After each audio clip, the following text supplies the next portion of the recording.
Hello, gentlemen. Welcome back. I am dating coach Naz, and in today's video, I want to talk about how you can stop sabotaging love.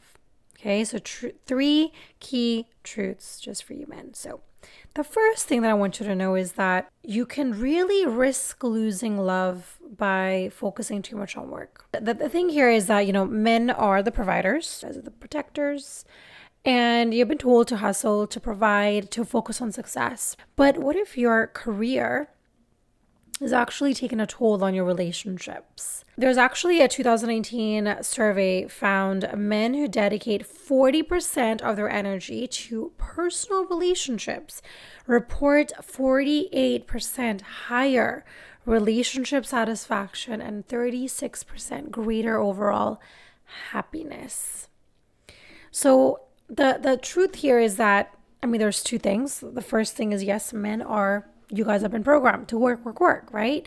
And a lot of the time, society, we compare men. The man who is successful, rich, he has everything, he's more desirable. But the man who doesn't work, he doesn't have a house, whatever, he's not that desirable to women. So then in the man's brain, I understand. It's like, I need to work. In order to prove my worthiness, I need to provide.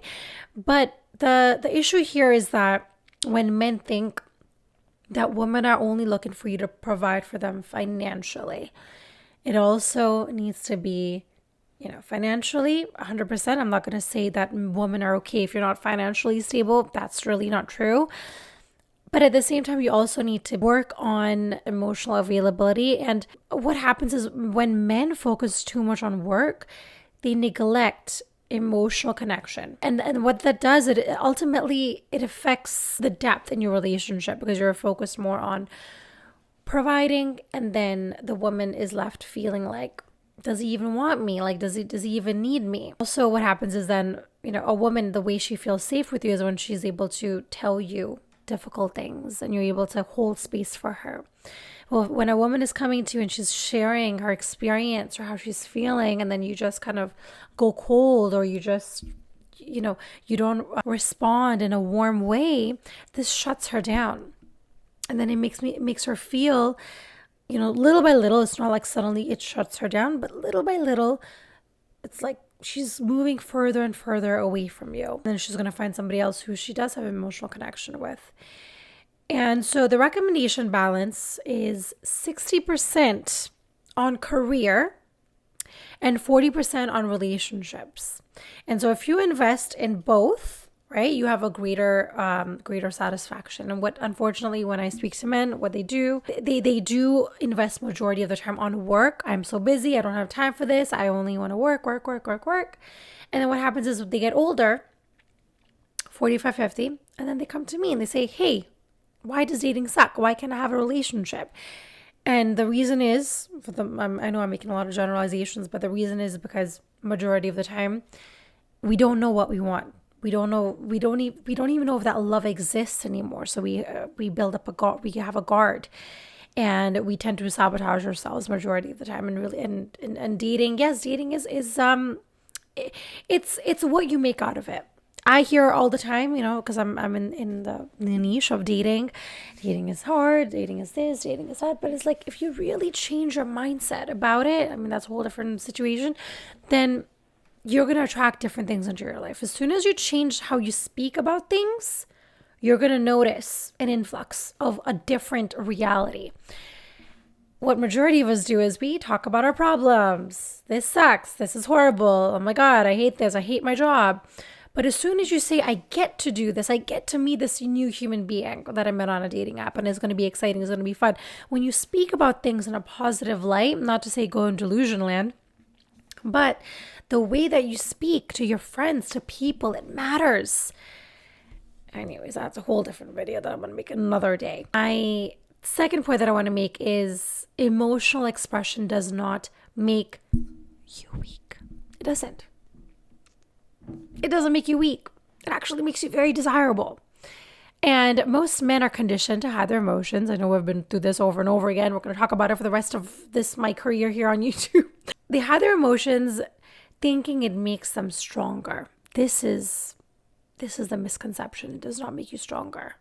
When I see Steve Harvey, and I love Steve Harvey, and him crying and him just like dropping like in the middle of his show, just like it makes his face, which I'm sorry, it makes me laugh sometimes. He's just so adorable. When he starts crying, I mean, he makes me cry majority. Anyways, that's a whole different story. But what I'm trying to say is when you see a man who has everything, he has a beautiful wife, beautiful family, he's manly, he's masculine, but he still can drop down in his emotions.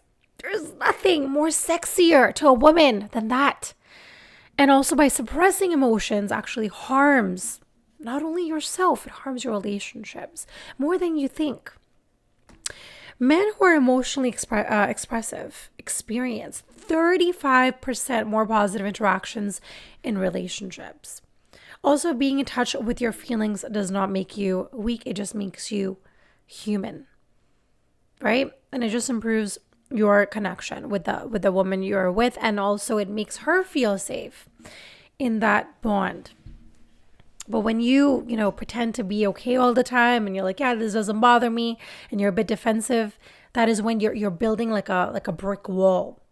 The woman is not going to be able to physically she's able to touch you, but emotionally she's not able to connect with you. Society has built men into thinking this, which it needs a little bit of we need to change this up, because it's not true. Men need to express themselves, and that's what make men strong, not weak. And also when a woman or whoever you're listening to tells you to be, have emotional availability, all those kind of great things, it doesn't mean that you have to become a woman and you have to start crying all of a sudden.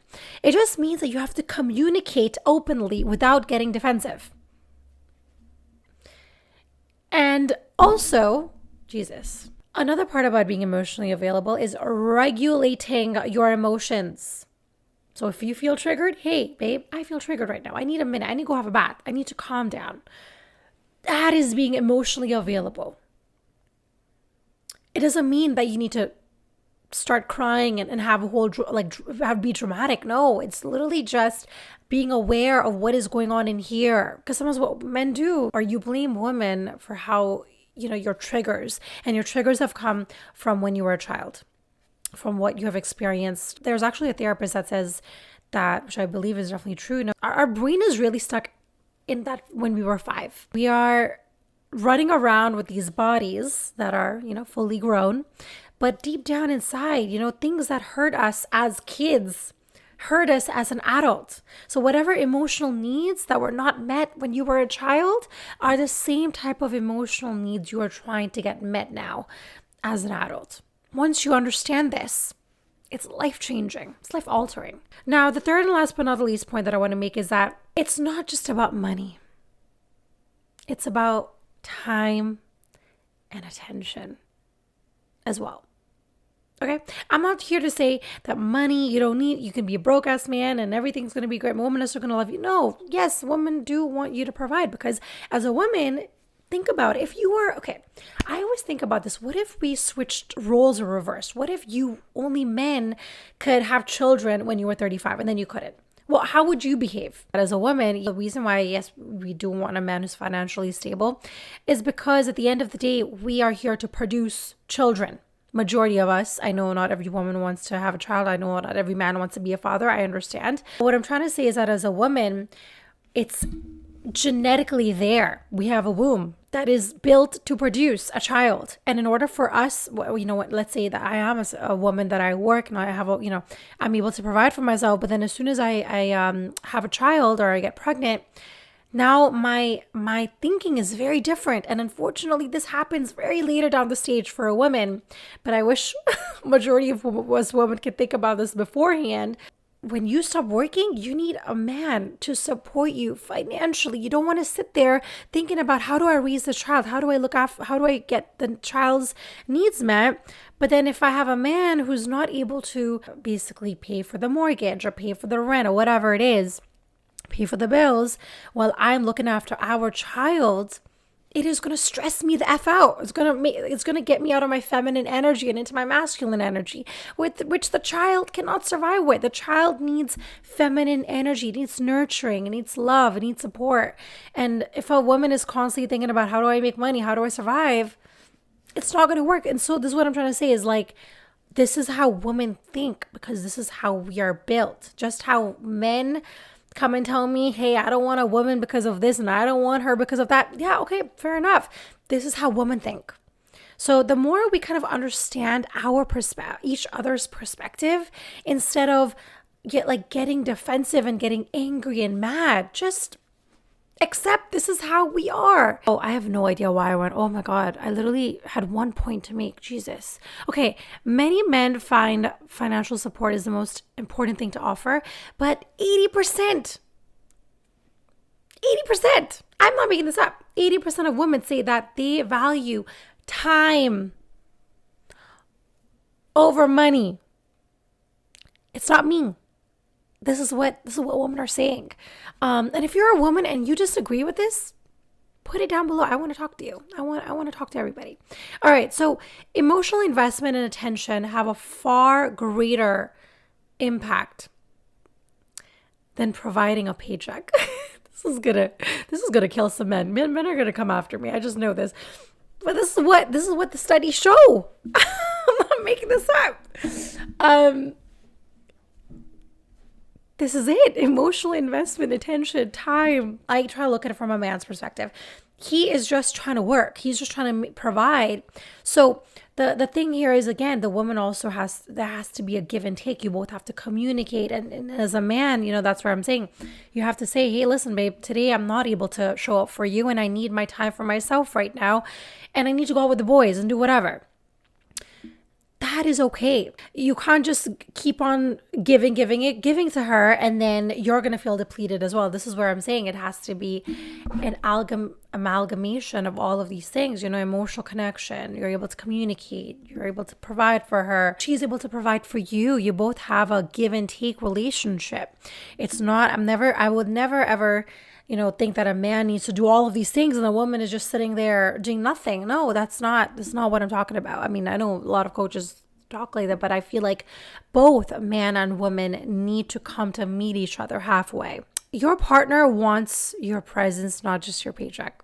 I feel like on the internet, there's this thing about black and white. Either the men are hating on women or the women are hating on men. And we're creating like this divide, which I don't want. I don't want that. I want us to talk about these things, but just come out of love and respect. Both parties need to stop putting each other down. This is not a battle of who's better and who's right. This is coming together to understand how can we work together as a team, because both the masculine and feminine energy, both of us, a man and woman, they're so like when they're together and when they're, when they're able to join forces, there's nothing more powerful on the planet than that, and create life and even like create businesses or work together to create charities, whatever it is. Like, it's so beautiful when a man and woman is able to do that and nurture that. So I just want us to come out of love. That's literally all I want. The space, the people that I want to, because I am going to be very soon building a community. I want people in there to have introspection, to not come out of this hurt, unhealed place of ourselves. And then instead of, because what we do is we tend to blame, right? And then we stay stuck. We're not growing, we're not learning. And this is what I am here to do. I'm here to let you guys know. I'm not here to hurt you guys. I'm not here to make fun of men. This is not what this is about. This is for us to just listen to a new perspective and see, is this something that you feel that you need to work on? Or information maybe about women that you need to, maybe you're realizing things right now. So I just want you guys to know that. Because I truly love men and women. Like, I mean, okay, not like that. I only love men. Never mind. This is why I need to stop the video. Okay. So if you guys are interested, by the way, I do offer free 30-minute strategy calls. If you're stuck in dating, love, relationships, all that kind of stuff, I'm here to help. So my information is down below. You can book a call with me, and that's it. I hope you guys are having an amazing day, and I'm going to see you guys in my next video.